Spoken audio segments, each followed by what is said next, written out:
Hello दोस्तों, स्वागत है आपका मेरे चैनल में। इस वीडियो में हम क्लास 9 के हिस्ट्री का पेस्टोलिस्ट in the modern world chapter को पढ़ने वाले हैं। ऑलरेडी मैंने इस चैप्टर के बारे में 2 वीडियो बना दिया है, जो कि इंट्रोडक्टरी वीडियो था और एक टॉपिक को मैंने डिस्कस किया था इस चैप्टर के। तो उस जो पिछली वीडियो में हमने डिस्कस किया था वो था कि किस प्रकार जो पेस्टोरल लाइफ है वो किस प्रकार माउंटेन्स पे रहती है और किस प्रकार वो सीजनल मूवमेंट करती है, यानी कि सीजन के बदलने पर वो किस प्रकार से मूव करती है अपने कैटल्स के साथ, अपने गोड्स के साथ, अपने शिप के साथ। और जो उन वहाँ माउंटेन्स पर अलग अलग प्रकार की पेस्टोरल की कम्युनिटीज़ रहती हैं उनके बारे में डिस्कस किया था, वो कैसे रहते हैं। अब इस वीडियो में हम जो डिस्कस करने वाले हैं वो करने वाले हैं उसका अगला टॉपिक, यानी कि इन द माउंटेन्स के बाद जो हमारा टॉपिक है उसी के बारे में हम डिस्कस करने वाले हैं। तो जो हमारा टॉपिक है वो क्या है, तो चलिए अपने टॉपिक को देखते हैं। मैं टॉपिक को शुरू करने से पहले एक बात आपको कह देना चाहता हूँ कि अगर मेरे वीडियो में जो भी कंटेंट है आपको नहीं दिख रहा है तो प्लीज़ आप अपने सामने हिस्ट्री क्लास 9 की बुक रख लीजिए और जो भी मैं पढ़ूंगा, जो भी अर्थ जितना मुझसे हो सकेगा उतना समझाऊंगा। अगर नहीं समझ आएगा आपको तो कमेंट कीजिए ताकि मैं उसको और इम्प्रूव करके आपको समझा सकूं। तो प्लीज़ बुक रख लीजिए सामने ताकि अच्छे से आपको समझ में आए। तो चलिए टॉपिक क्या है उसको देखते हैं। तो हमारा जो टॉपिक है वो है on the plateaus, plains and desert. अब मान लीजिए पेस्टोरलिस्ट रहते हैं तो वो तो अब एक जगह पर तो रहेंगे नहीं, यानी कि हिमालय पर तो रहेंगे नहीं। वो प्लेट्यूज पे भी रहते थे, प्लेन्स पे भी रहते थे और डेजर्ट पर भी रहते थे। पिछली वीडियो में हमने बताया था जो माउंटेन्स पे रहते हैं उनका कैसा चाल चलन था, वो कैसे रहते थे, उनकी लाइफ कैसी थी, उसके बारे में बताया था। अब इस वीडियो में मैं आपको बताने वाला हूँ कि जो प्लेट्यूज और प्लेन्स और डेजर्ट पर जो रहते थे पेस्टोलिस्ट उनके बारे में। तो चलिए लाइन को देखते हैं। तो क्या है कि not all पेस्टोलिस्ट operated in the mountains, यानी कि जो सभी पेस्टोलिस्ट होते थे वो सभी माउंटेन्स पे नहीं रहते थे। They were also to be found in the plateaus, plain and desert of India, यानी कि वो लोग या तो प्लेट्यूज पर भी रहते थे, प्लेन्स पर भी रहते थे और डेजर्ट पर भी रहते थे इंडिया के। ठीक। अब जो हमारी अगली लाइन है वो है Dhangars were an important pastoral community of Maharashtra in the early 20th century, यानी कि अगर 20वीं शताब्दी की बात करें, यानी कि 20वीं शताब्दी की शुरुआत में 20th सेंचुरी के शुरुआती दौर में महाराष्ट्र में एक पेस्टोरल कम्युनिटी रहती थी जिसका नाम था डांगर। यानी कि क्वेश्चन ये बन रहा है, हमारा 1 नंबर का क्वेश्चन हो रहा है कि जो महाराष्ट्र में कम्युनिटी होती थी, पेस्टोरल कम्युनिटी थी, उसका क्या नाम था। तो वो थी कौन सी कम्युनिटी, डांगर्स। और फिर in the 20th century their population in the region was estimated to be 4,67,000, यानी कि इनकी जो पॉपुलेशन थी 20वीं शताब्दी के शुरुआती दौर में वो थी 4,67,000। इतनी तो कब थी, इतनी थी 19th सेंचुरी के शुरुआती दौर में। Most of them were shepherds, some were blanket weavers and still others were buffalo herders. इनमें से ज़्यादातर लोग क्या थे, शेफर्ड्स थे, यानी कि सीप्स को चराते थे, और कुछ लोग ब्लैंकेट वीवर्स थे, यानी कि ब्लैंकेट को बुनते थे, यानी कि जो जो ऊन निकलता था, जो भी रियर करते थे उससे, गोड्स शिप्स से, और उनका जो ऊल निकलता था उससे वो ब्लैंकेट बना के बेचते थे। And still other were buffalo herders, और बाकी जो बच्चे खुचे थे वो क्या करते थे, बफेलो को हर्ट्स करते थे। यानी कि यहाँ हमें पता चलता है कि महाराष्ट्र में एक पेस्टोरल कम्युनिटी रहती है डांगर्स, जो कि 20वीं शताब्दी में उनका पॉपुलेशन था 4,67,000, जिनमें से ज़्यादातर लोग सेफर्स थे और कुछ थे ब्लैंकेट वीवर्स एंड बचे हुए थे बफेलो हर्डर्स।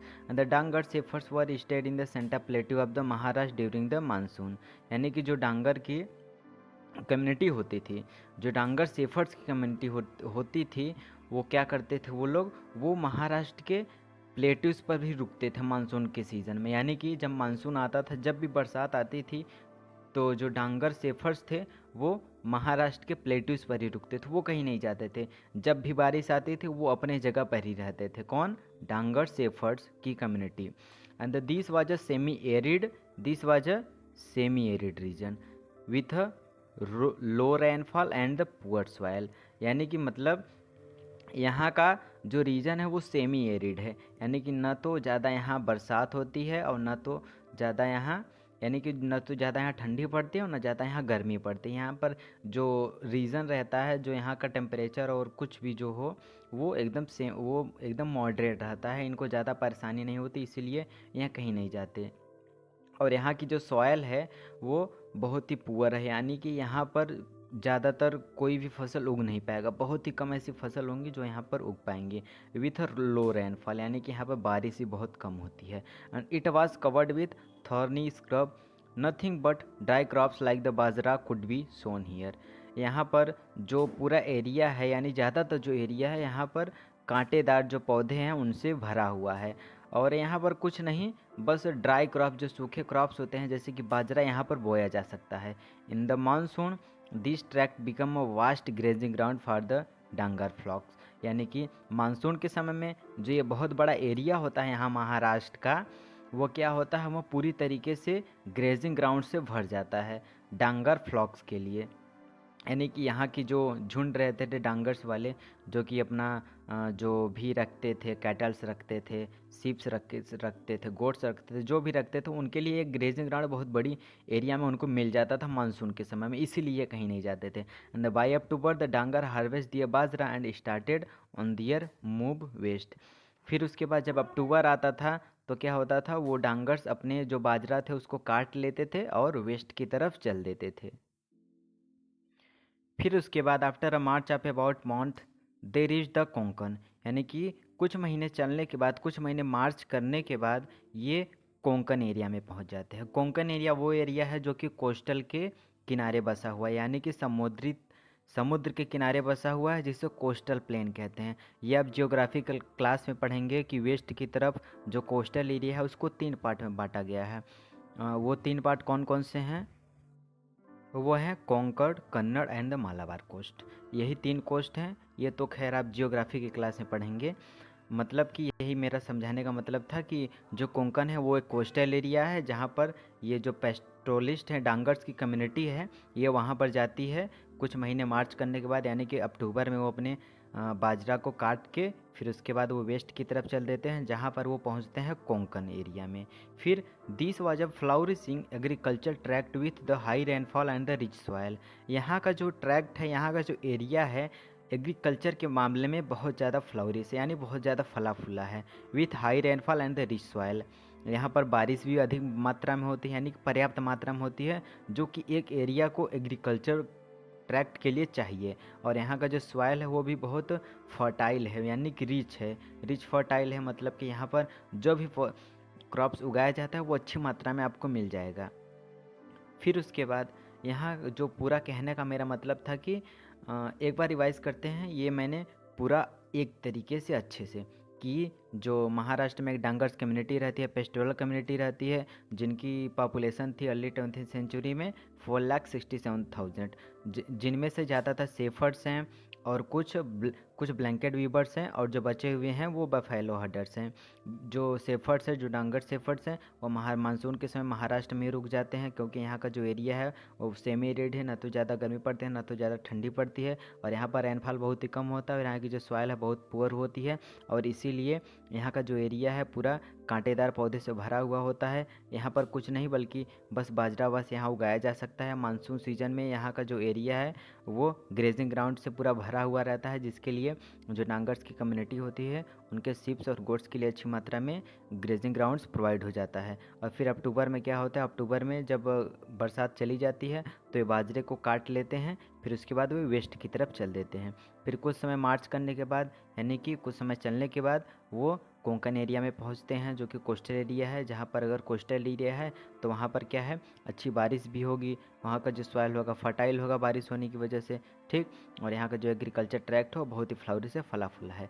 अब फिर बात आती है कि हियर द सेफर्ड्स, यानी कि यहाँ के जो सेफर्ड्स हैं, यानी कि जो सीप को चराने वाले हैं, सीप हर्डर्स हैं, were welcome by the Konkani peasants. यहाँ के मतलब जो सेफर्ड्स हैं, जब सेफर्ड्स यहाँ से जाएंगे अक्टूबर में, तो जहाँ पर भी जाएंगे कोंकण एरिया में जाएंगे तो जो वहाँ के किसान हैं, यानी कि कोंकणी पीसेंट्स हैं, वो लोग इनका वेलकम करते हैं, क्योंकि ये हमेशा आते जाते रहते हैं। तो इनके बीच एक अच्छा गहरा नाता बन गया है कि हाँ भाई, आप आओगे तो हम भी आपको कुछ देंगे, और आप आएंगे तो आप भी हमको कुछ देंगे, जिनकी वजह से क्या होता है, दोनों को फ़ायदा होता है। न तो उनको ही नुकसान होता है पेस्टोलिस्ट को, और न ही जो कोंकणी पीसेंट्स होते हैं उनको नुकसान होता है। सबको फ़ायदा ही होता है, क्योंकि आप अगर कहीं जाएंगे तो अपना नुकसान नहीं देखेंगे, आप हमेशा देखते हैं कि मेरा फ़ायदा कहाँ हो रहा है। तो इसीलिए ये जाते हैं कोंकण एरिया में, और वहाँ के जो पीसेंट्स हैं इनका स्वागत करते हैं। And after the kharif harvest was cut eight this time, और फिर उसके बाद यहाँ पर जो बॉय रहते हैं यानी कि जो पीसेंट्स होते हैं कोंकण के, ये क्या करते हैं, खरीफ की जो कटाई होती है, खरीफ क्रॉप्स की जो कटाई होती है उस समय लगभग आ जाती है। तो वो क्या करते हैं, जो खरीफ की क्रॉप्स रहती है उनको काटते हैं, and the fields has to be fertilised and made ready for the rabi harvest. अब क्या है कि मान लीजिए जो ये खरीफ क्रॉप्स हैं इनको काट लिए, और तब फिर उसके बाद जो उनका फील्ड है वह फर्टिलाइज करेंगे, यानी कि फर्टिलाइज्ड करेंगे।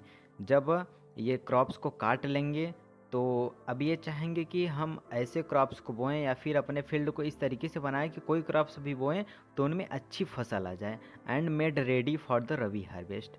और फिर उसके बाद यही करते हैं ये लोग, फर्टिलाइज करते हैं अपने फील्ड को, और फिर उसके बाद उसे रबी क्रॉप्स के लिए एकदम तैयार कर देते हैं, ताकि वहाँ के जो क्रॉप्स हों रबी क्रॉप्स बोएं, फिर उसके बाद उसे हार्वेस्ट करें यानी कि काटें। And the Dhangar flocks manured the fields and fed on the stubble. अब क्या है, अब क्या बात आती है, अब यहाँ पर जो इनके फील्ड को यानी कोंकणी पीसेंट्स के जो खेत हैं इनको फर्टिलाइज़ करने में कौन मदद करेगा। अब पहले के ज़माने में तो हमारे पास इतने फर्टिलाइजर्स थे नहीं कि हम उनमें कोई खाद डाल दें तो वो अच्छे से हम जो भी क्रॉप्स डालें फिर उगाए, ऐसा तो था नहीं। तो इसीलिए क्या करते थे पहले, जो ये मतलब जो सीप्स और गोट्स होते थे उनको माना जाता था कि अगर उनका जो मतलब कि जो भी वेस्टेज होता है, उनके वेस्टेज से जो फील्ड है वो बहुत ही अच्छी तरीके से फर्टिलाइज़ हो सकता है, यानी कि अच्छी मात्रा में वो क्या कर सकता है, अगर उनको वहाँ पर टिका दिया जाए 1-2 दिन 3 दिन 4 दिन, तो जो फर्टिलिटी होती है वहाँ के सॉइल की वो बढ़ जाती है। इसीलिए यही मदद करते थे। जो डांगर्स की पेस्टोरल कम्युनिटी रहती थी वो यहाँ पर आती थी, और इनके फील्ड में क्या करती थी, इनके फील्ड में वहीं पर रख देती थी यानी कि बैठा देती थी।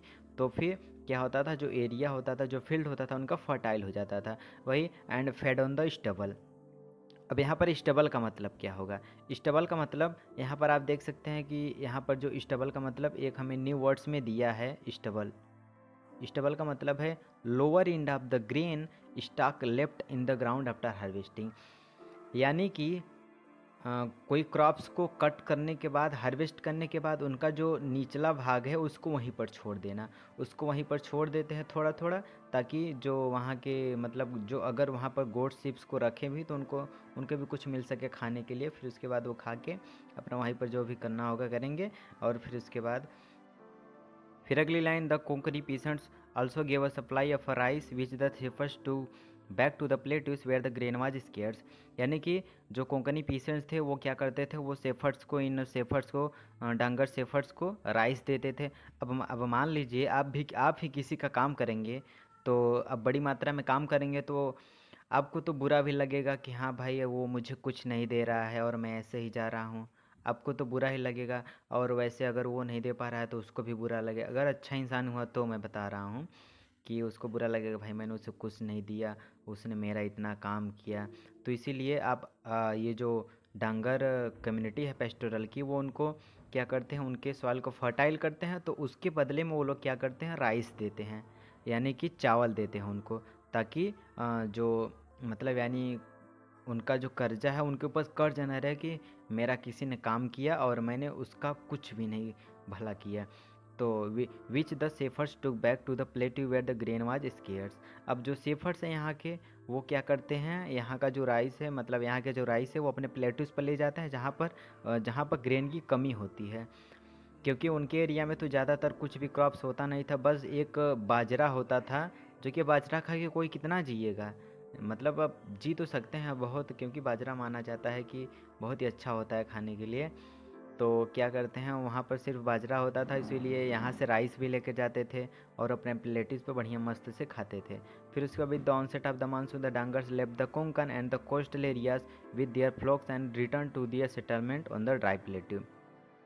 फिर उसके बाद जब मानसून आता था तो फिर जो डांगर्स हैं वो कोंकण को छोड़ देते थे, यानी कोंकणी इलाके से फिर से निकल देते थे। And the coastal areas with their flocks, अपने यानी कि कोस्टल एरिया जो कि कोंकण है, और जो क्योंकि कोस्टल एरिया है वो, तो कोंकण और कोस्टल एरियाज वो क्या कर देते थे, तो वहाँ से निकल देते थे अपने जो भी झुंड थे उनके शिप्स और गोड्स के, and return to their settlement on the dry plateau, यानी कि जहाँ पर वो रहते थे पहले फिर से वहीं पर चले जाते थे अपने ड्राई प्लेट्यू पर। And these ships could not tolerate the wet monsoon condition, क्योंकि जो शिप्स हैं वो एक मतलब गीले जगह को अपने आप को वहाँ पर टॉलरेट नहीं कर पाते थे, मतलब अपने आप को उस पर ढाल नहीं पाते थे, क्योंकि अगर गीला जगह है तो वहाँ पर ज़्यादातर कोई नहीं रहना चाहेगा, लेकिन कुछ ऐसे कैटल्स हैं जैसे कि बफेलो हो गया, वो वहाँ पर रहना चाहते हैं क्योंकि उनको मडी पसंद होता है, मडी एरिया। मतलब अगर कहीं आप गांव में होंगे तो देखे होंगे बरसात में वो लोग क्या करते हैं, मड में ही रहते हैं। बरसात में वहाँ पर ढेर सारा मड हो जाता है, ढेर सारा कीचड़ हो जाता है, फिर वो वहीं पर रहते हैं, वहीं पर बैठेंगे और जो भी रहेगा वहाँ पर उनके लिए चारा वो खाएंगे। फिर उसके बाद चलिए देखते हैं कि हमारी अगली लाइन क्या है।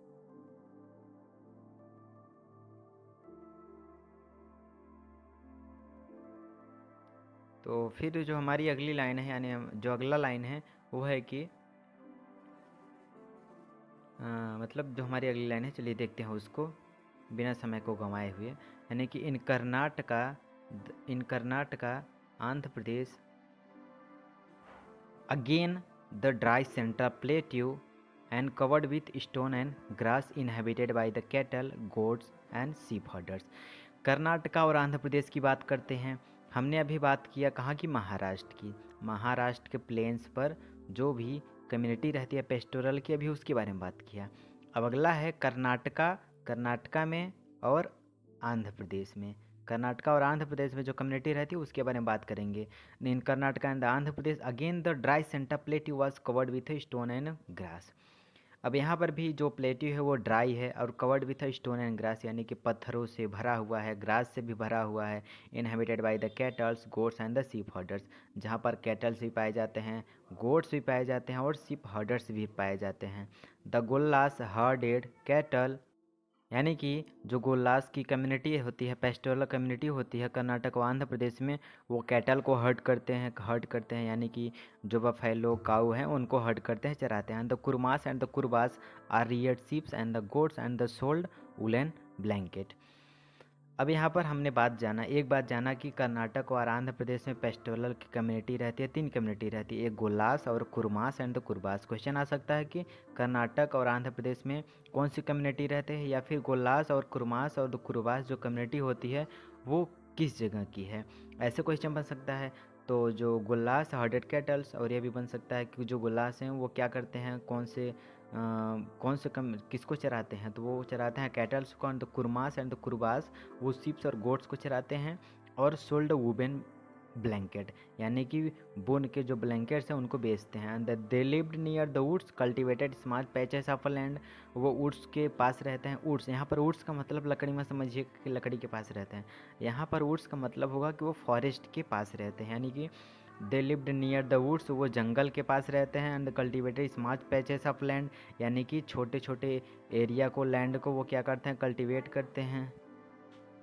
And they were engaged in the variety of petty trades and to care of their herds, और कुछ छोटे छोटे ट्रेड्स में वो क्या करते हैं, शामिल होते हैं, यानी कि वो लोग बहुत ही ज़्यादा मात्रा में कोई लैंड भी नहीं कल्टीवेट करते, बहुत ही थोड़ी मात्रा में लैंड कल्टीवेट करते हैं, और अलग अलग प्रकार के यानी कि जो ट्रेड्स हैं उनमें शामिल होते हैं। And to care of their herds, और अपने हर्ट्स का ख्याल रखते हैं। Unlike the mountain pastoralists it were not the cold and the snow that define the season rhythmic their movement, यानी कि ये माउंटेन्स की तरह नहीं मूवमेंट करते, जो माउंटेन्स पर पेस्टोलिस्ट की कम्युनिटी रहती है उनकी तरह ये मूवमेंट नहीं करते हैं कि सीजनल रिदमिक में मूवमेंट करें, यानी कि सीजन बदले, ये जो गर्मी आए ठंडी है तब मूव करें। ये उसके बजाय rather than it was alteration of the monsoon and the dry season, उसके बजाय ये क्या करते हैं, मानसून और द ड्राई सीजन में जो अल्टरनेशन आता है, यानी कि जो बदलाव आता है उसमें ये मूवमेंट करते हैं। जो माउंटेन्स पर होते थे उनको हमने देखा था कि वो गर्मी और ठंडी के दिनों में मूव करते थे, और यहाँ पर क्या है, ये लोग मानसून और ड्राई सीजन में मूव करते हैं, यानी कि जब बरसात होगा तो ये एक जगह से दूसरे जगह जाएंगे। फिर उसके बाद जब ड्राई सीजन आ जाएगा तो फिर ये एक जगह से दूसरे रीजन पर चले आएंगे। ठीक, यहाँ तक समझ में आ गया सबको। In the dry season they move to the coastal tracts and left when the rains come, यानी कि जब यानी कि जो यहाँ जो रहते हैं, यहाँ पर जब ड्राई सीजन होता है तो फिर वो कोस्टल ट्रैक्स पर चल देते हैं। फिर उसके बाद जब बारिश आती है तो फिर वो अपनी जगह से, यानी कि जहाँ गए रहते हैं वहाँ से वापस चले जाते हैं।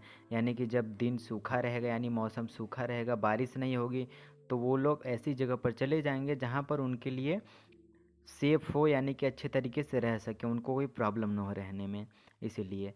और फिर उसके बाद जब बारिश आती थी तो फिर वो फिर से अपने जगह पर आ जाते थे। अब महाराष्ट्र, यहाँ पर मतलब कि महाराष्ट्र एक ऐसा एरिया दिखाया गया है। महाराष्ट्र एक ऐसा एरिया है जहाँ पर न तो ज़्यादा यानी कि वहाँ का जो सीज़न है वो न तो ज़्यादा गर्मी होती है न तो ज़्यादा ठंडी होती है। इसीलिए ये लोग क्या करते हैं, अब क्लाइमेट तो मॉडरेट है, तो इसीलिए ये लोग गर्मी, अरे सॉरी सर्द, अरे जो बरसात है और जो बरसात न होने वाला सीज़न है उसमें ये मूवमेंट करते हैं।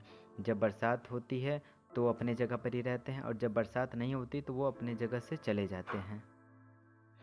अब only buffaloes like the swampy wet conditions of the coastal area during the monsoon month. मैंने वही बताया था अभी कि कुछ ऐसे एनिमल्स होते हैं जो कि यानी कि जो स्वैम्पी और द वेट कंडीशन को अच्छा लगता है, उनको लाइक करते हैं। तो जैसे ओनली बफेलो, जो बफेलोस हो गए उनको ही बस स्वैम्पी और द वेट कंडीशन अच्छा लगता है, यानी कि कीचड़ वाला इलाका और जहाँ पर वेट हो, गीला हो, वो लोग ऐसे कंडीशन को पसंद करते हैं। इसीलिए वो लोग कोस्टल एरियाज़ में रहते हैं मानसून के समय, यानी कि वो वहाँ से कहीं नहीं जाते। और other herds has to be shifted to the dry plateau at this time. और दूसरे जो हर्ट्स होते हैं, यानी कि जो दूसरे पेस्टोरल कम्युनिटी होती है जिनके पास गोड्स होता है, शिप्स होता है, वो लोग क्या करते हैं, वहाँ से शिफ्ट होकर अपने जगह पर चले जाते हैं। अब जो अगली लाइन है उसको देखते हैं। अब हमारी अगली लाइन है कि Banjaras were yet another well known group of graziers, यानी कि बंजारा एक और कम्युनिटी है ग्रेजियर्स की, यानी कि चराने वालों की, जो कि यहाँ पर रहती है, यानी कि ये भी एक कम्युनिटी है। अब यहाँ पर ये लोग रहते कहाँ हैं? They were to be found in the village of the Uttar Pradesh, Punjab, Rajasthan, Maharashtra and Madhya Pradesh. अब देखिए, यहाँ पर हमने क्या जाना, यहाँ पर हमने जाना कि जो बंजारास हैं, बंजारास की एक कम्युनिटी रहती है, यानी कि बंजारास की एक कम्युनिटी रहती है जो कि रहती कहाँ है, ये ग्रेजियर की कम्युनिटी है। They were to be found in the village of Uttar Pradesh, Punjab, Rajasthan, Madhya Pradesh and Maharashtra in search of good pasture lands for their cattle. They moved over long distances.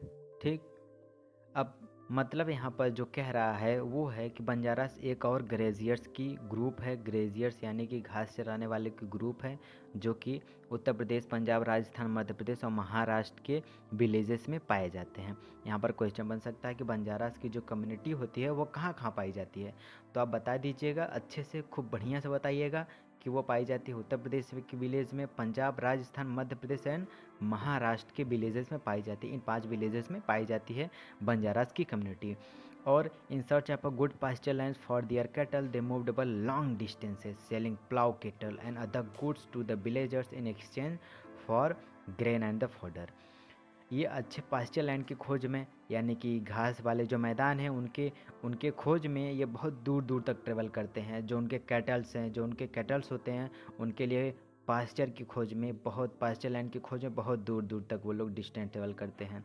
Selling plough kettles, यानी कि जो उनके जोतने वाले कैटल्स हैं उनको बेचते हैं, and other goods to the villagers, और जितने भी विलेज में रास्ते पड़ते हैं, यानी कि रास्ते में जितने भी विलेज पड़ते हैं उनमें उनमें क्या करते हैं, प्लाउ कैटल्स को बेचते हैं और उनसे पैसा कमाते हैं, और दूसरे गुड्स जो हैं उनको बेचते हैं और पैसा कमाते हैं, और ग्रेन्स एंड द फॉडर्स, यानी कि एक चैन में पैसा तो नहीं, यानी कि ग्रेन और फॉडर कमाते हैं। ठीक, यहाँ तक समझ में आ गया सबको? उम्मीद है सबको समझ में आ गया होगा। अब जो अगली लाइन है, यानी कि जो अगला है उसे देखते हैं अगली क्या है। तो जो हमारा अगला लाइन है वो है कि so we see that the life of these pastoral groups was sustained by a careful consideration of a host factor। हमने पेस्टोरल के जो ग्रुप्स हैं उनके लाइफ के बारे में देखा कि उनको किस तरीके से कितने कितने फैक्टर्स को ध्यान देते हुए उन्हें आगे बढ़ना पड़ता है, क्योंकि वो आगे बढ़ रहे हैं तो उनके रास्ते में बहुत ढेर सारे खतरे आएंगे। अब ये तो है नहीं कि आप एक जगह से दूसरी जगह जा रहे हैं तो बहुत आसान है कि हाँ चलो पहुंच जा रहे हैं, कोई दिक्कत ही नहीं है रास्ते में। तो बहुत दिक्कतें भी आती थी इन लोगों के रास्ते में। तो फिर मतलब कि उनको क्या करना होता था, दे हैड टू जज how long the herds could stay in the one area. उनको क्या करना पड़ता था, उनको ये बात का ख्याल रखना पड़ता था कि जो उनके हर्ड्स हैं यानी कि जो गोट्स हैं शिप्स हैं वो उस एरिया में कितने दिनों तक रह सकते हैं। And know where they could find water and the pasture. और उनको यह भी जानना पड़ता था, यह भी मतलब पता करना पड़ता था कि कहाँ पर किस एरिया में उनके लिए सही मात्रा में वाटर मिल पाएगा और उनके कैटल्स के लिए हर्ट्स के लिए पास्चर मिल पाएगा। And they needed to calculate the timing of their movement. उनको ना केवल सिर्फ टाइमिंग का ही नहीं कैलकुलेशन करना पड़ता था, उनके मूवमेंट का जो टाइमिंग है वही बस नहीं उनको कैलकुलेट करना पड़ता था कि हाँ इस समय में है और फिर उसके बाद कब आएगा, कौन सा समय हमें जाना है। सिर्फ उनको इस बात का भी ख्याल नहीं रखना पड़ता था, बल्कि and ensures that they could move through different territories. बल्कि उनको इस बात का भी ख्याल रखना पड़ता था कि हम जिस एरिया से जाएंगे उस एरिया से जाने के लिए हमें अनुमति मिलेगी भी या नहीं भी मिलेगी।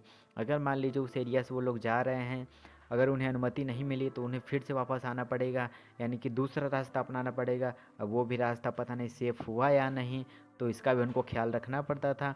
And they had to set up the relationships with the farmers on the way. उनको अपने रास्ते में जो भी किसान होते थे उनके साथ अच्छा संबंध बनाना पड़ता था, so that the herds can could graze in harvested fields and manure the soil. ताकि यानी कि उन्हें फार्मर्स के साथ अच्छा रिलेशनशिप बनाना पड़ता था, यानी कि अच्छे से उनके साथ रहना पड़ता था, दोस्ती करनी पड़ती थी, so that the herds could graze in the harvested field. यानी कि जो उनके फील्ड्स हैं उन पर हार्वेस्टेड फील्ड्स पर उनके जो कैटल्स हैं हर्ड्स हैं वो ग्रेज कर सकें, चढ़ सकें और उनके सॉइल को मैन्योर प्रोवाइड कर सकें। And they combined the range of the different activities cultivation trade and the herding to make their living. यानी कि अपने जीवन को जीने के लिए, रोजी रोटी कमाने के लिए उनको ढेर सारी प्रकार की एक्टिविटी करनी पड़ती थी, जैसे cultivation trades and the herding. यानी कि उनको कल्टिवेशन करना पड़ता था, व्यापार करना पड़ता था और हर्डिंग करनी पड़ती थी। यानी कि अपने जीवन को जीने के लिए उनको अलग अलग प्रकार की एक्टिविटी करनी पड़ती थी। आप ही सोच सकते हैं, ये एक इमेजिन ही कर सकते हैं उनकी लाइफ कैसी थी। यानी कि एक रोज़ी रोटी कमाने के लिए वो लोग कितना कितना संघर्ष करते थे। यानी कि एक जगह से दूसरी जगह जाते थे, कल्टीवेशन भी करते थे, ट्रेडिंग भी करते थे और हर्डिंग भी करते थे। और आजकल के लोगों को अभी कह दिया जाए इतना करने के लिए तो कहेंगे अरे भैया मुझसे नहीं होगा, भले ही मैं कुछ और कर लूँगा, लेबराना कर लूँगा, लेकिन इतना इतना कुछ मैं नहीं करूँगा। तो यही थी उन लोगों की लाइफ। अब उन लोगों की लाइफ ऐसी चल रही थी, तो कुछ लोग ऐसे कमीने लोग आ गए ना उनकी लाइफ में जो कि उनकी लाइफ को बर्बाद करके रख दिया, यानी कि उनकी लाइफ को पूरी तरीके से नष्ट कर दिया। और वो कमीने लोग कौन थे उनके बारे में हम पढ़ेंगे। यानी कि अब कमीने तो नहीं बोल सकते, यानी कि अब क्या करें, उन्होंने अपने देश को डेवलप भी किया, लेकिन एक तरीके से उनके ऊपर तो गुस्सा तो आता ही है कि उन लोगों ने हमारे देश को इतना तरीके से बर्बाद कर दिया। और वो थे कौन, वो थे ब्रिटिशर्स। यानी उन्होंने डेवलपमेंट भी किया हमारे देश में, ये बात नहीं है कि उन्होंने लेकिन उन्होंने ज़्यादातर हम लोगों का जो भी खजाना था, जितना भी चीज़ें थी, रिसोर्सेज थी, सबको ड्रेन कर दिया, सबको खाली कर दिया। तो आप ही सोच सकते हैं कि अगर अगर ऐसा हुआ ना होता तो हमारा देश आज कहाँ होता और पता नहीं कहाँ होता। क्योंकि अब तो ये बात है नहीं कि जैसे मान लीजिए कि अब वो लोग आए तो कौन कौन से डेवलपमेंट हो, बहुत से डेवलपमेंट भी हुआ, बहुत सारा नुकसान भी हुआ। तो यही है ब्रिटिशर्स की, मतलब जो भी आप समझ सकते हैं। तो अब अगली क्लास में हम जो पढ़ेंगे वो पढ़ेंगे कि how did the life of a पेस्टोलिस्ट change under the colonial rule. यानी कि जब ब्रिटिश आए, कॉलोनियल रूल का मतलब जब ब्रिटिश आए तो उनकी लाइफ किस तरीके से चेंज हो गई। यानी कि उनकी लाइफ, मान लीजिए कि एक ट्रेन की पटरी पर जा रही थी उनकी लाइफ, और उनकी लाइफ ऐसे बदल गई जैसे कि मान लो कि ट्रेन उतर गई या फिर कोई रास्ता है उन्हें उसने बदल दिया। अब आप जो समझ सकते हैं वो समझ लिए। तो आज का वीडियो यहीं तक ख़त्म करते हैं, फिर मिलते हैं नेक्स्ट वीडियो में। Thank you. जय हिंद।